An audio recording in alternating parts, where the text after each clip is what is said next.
Welcome back to Coffee with the Editor. We are here at the Railway Safety Regulator's annual conference and exhibition here in Cape Town.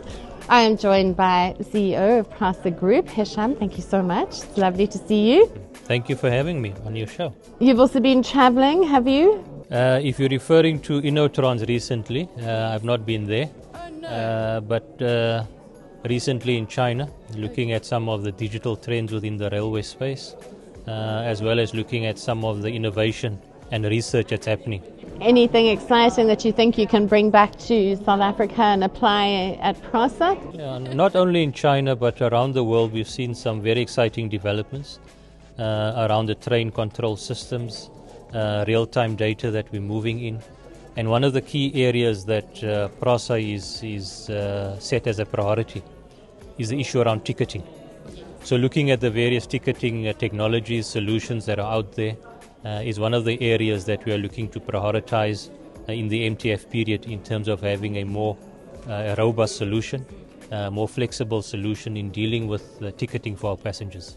And also an integrated solution here to integrate with the first and mile, or are you being quite secular? No, absolutely. I think any system would have to look at integrated ticketing.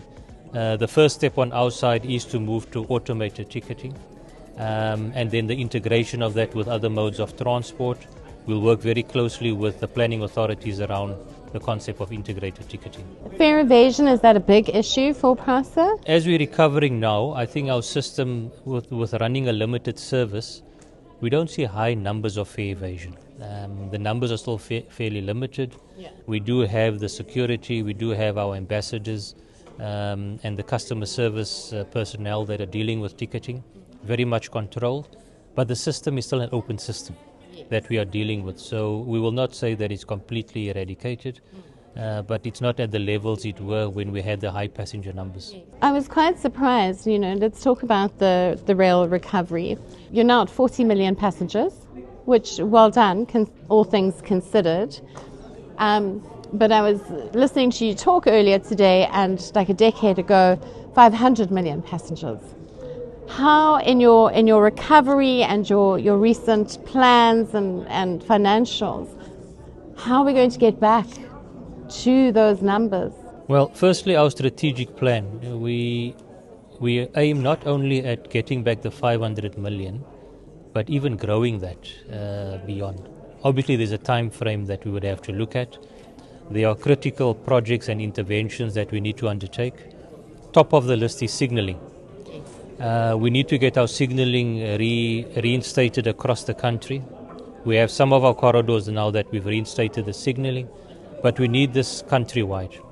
It then offers us the opportunity to run high-frequency rail services, down to 5-minute frequencies in the peak, 20 minutes, half an hour off-peak frequencies, and that will enable us to run a more attractive service for our customers, and we'll see the return of passenger numbers.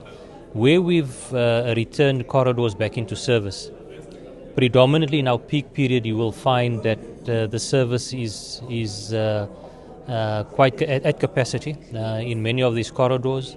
We've got some opportunities to see how we can be more innovative in the off-peak. You would have noted that PRASA runs a 50% discount in the off-peak to make sure that we attract passengers within that period as well. But the real crux of the matter, getting back to those numbers that I've mentioned, the 500 million and beyond, we will have to restore the signalling systems. We have to run high frequency. And also importantly, in the medium term, start expanding the rail network. Yes. Cities have grown in the last 4 decades. If you look at the PRASA network, it's been extended by 7 kilometers. 4 kilometers here in Khayelitsha in Cape Town, and 3 kilometers in KZN in Bridge City. So we need to look at how do we expand. The plans are there. We've worked very closely with the metropolitan transport authorities. And if we speak Cape Town, Gauteng, whether it's City of Johannesburg, Tshwane, or Ekurhuleni, City of eThekwini, we've got the future plans for the rail expansion. But importantly, we need to first recover and then rebuild. Yeah, so PRASA also has some high-speed plans. Back in the day, we've looked at high-speed, but I think more importantly and recently, the high-speed framework has been approved at Cabinet. That was December last year, with the 3 priorities being Gauteng to Durban, Gauteng to Polokwane, and then also the Gauteng to Nelspruit. And the next step is to do the detailed feasibility studies for those links. PRASA will play a crucial role together with our shareholder in looking at the feasibility of these corridors. Go back to the PRASA recovery plan, and then building that stability of the balance sheet. How are you funding your recovery? Let me start off with stability, because that's been a very important aspect of the recovery. We've seen stability at the board level, which has been very important. A very strong, focused board in terms of ensuring good governance, the right strategy that's in place. We've seen an element of stability now at leadership that is happening at the management level. There are still some critical vacancies that we are dealing with, but that stability has enabled PRASA to be more focused, ensuring that there's continuity in terms of implementing the plans. And we've certainly seen in the last 24 months a remarkable turnaround at PRASA. Where we were 3 years back, you will recall, performance was sitting at 19%. So I was interested to read that we've gone from 19 to 59%. And that's pretty good in my view. And at the end of the last financial year, we moved that to 87%. So the team have really, again, like I said, the stability at the board level, at management, very focused on what needs to be done. We've seen this turnaround. You've seen more than 80% of the corridors back in service. You've seen the station recovery program that has happened, the manufacturing of the Isitimela Sabantu, the EMU trains. And importantly, as you've mentioned, while the numbers are still low, we've seen a more than doubling of the passenger numbers. And one of the key health indicators of PRASA is passenger numbers. So we need to get back to that 500 million passenger numbers per annum. We want to grow it beyond that, but we need to get the signalling up and running. What's also been, speaking back to the financial performance, been a very important achievement at PRASA is we've managed to stop this 4-year cycle of a disclaimer from the Auditor General. Yes, I saw that in the parliamentary. Yes, and that took tremendous effort to stop that 4-year cycle. A lot of hard work has gone in, oversight from the Audit and Risk Committee to make sure that the audit plan is being adhered to.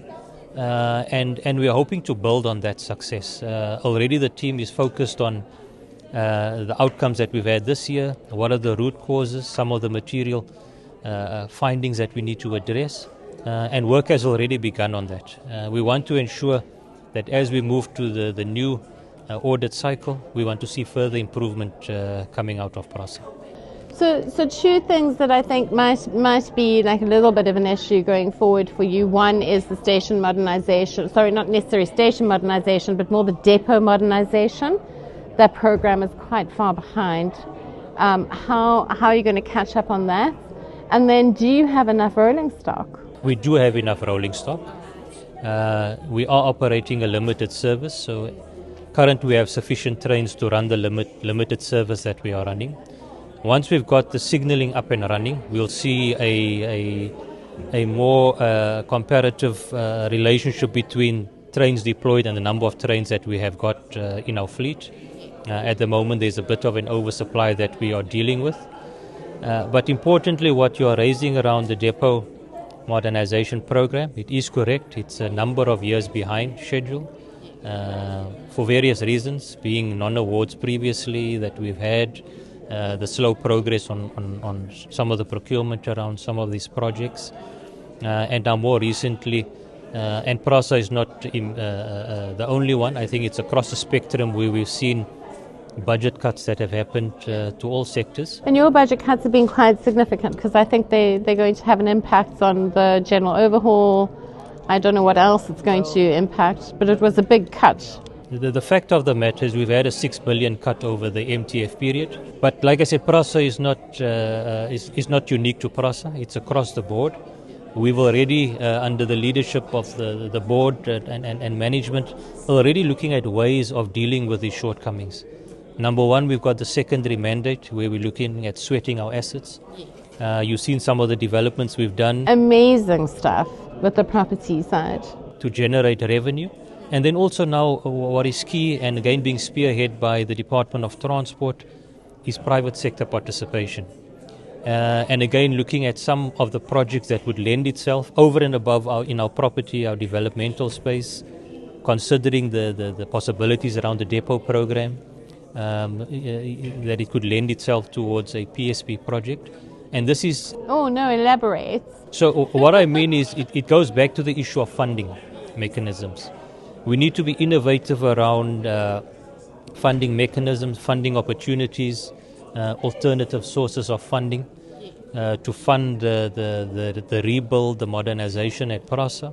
And as I've said, it's being spearheaded by the Department of Transport that will be setting up a private sector participation unit. Yes, that's with DBSA. It will eventually be set up in the DBSA. And PRASA is fully participating in those discussions. To some extent, we're even leading the way because of our involvement in our secondary mandate, developments that we have done already. We've got models for PSP, Cape Town Station, Goodwood Station development. We're going to be doing the Tippet building at Park Station. So there's already a mechanism for this. We want to see how we expand that into some of our operational projects as well. And that's where we're engaging the DOT.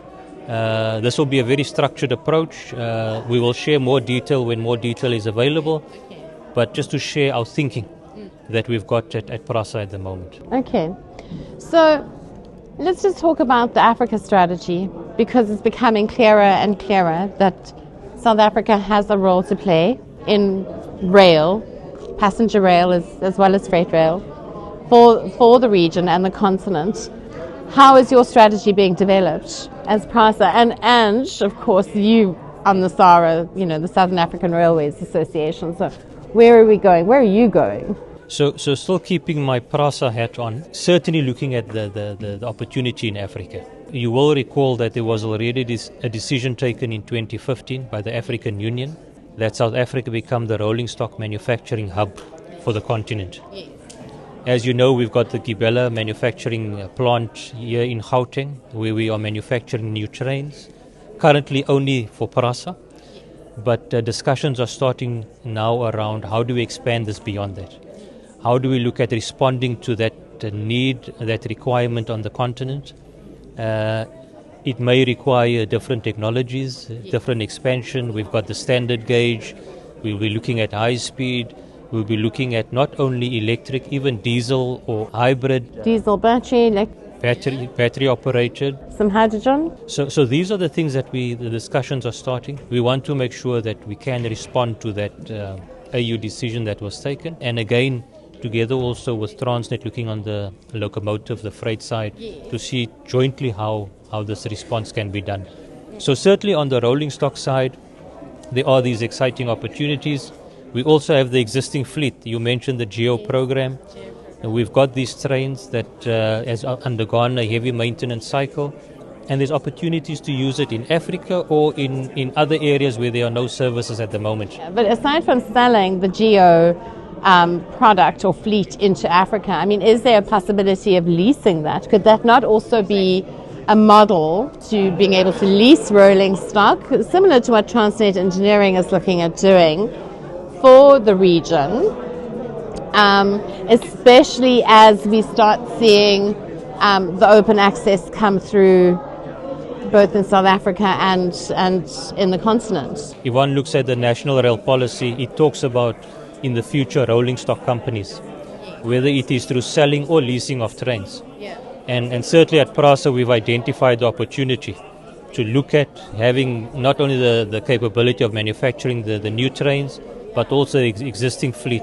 And whether it's from a selling or leasing concept, those are part of the discussions that we are looking into at the moment. But I'm assuming that you're enjoying the Rail Safety Conference, and you are obviously a sponsor. We're very proud to be part of and a sponsor of this important conference. Safety is central at PRASA. We're already a year and a half into our Asipepe campaign, which is to be safe, central to how we do business. So we are a key participant here, we are a key contributor, but also to learn the lessons. There's been very good presentations, a very good lesson shared at the conference from both local as well as international players, as well as from PRASA. So I think this provides a platform for us really to be at the top in terms of the safety improvements, technology that is out there today. Fantastic. Hishaam, thank you very much for taking the time to chat to me. And on that note, thank you very much for joining us for this Coffee with the Editor.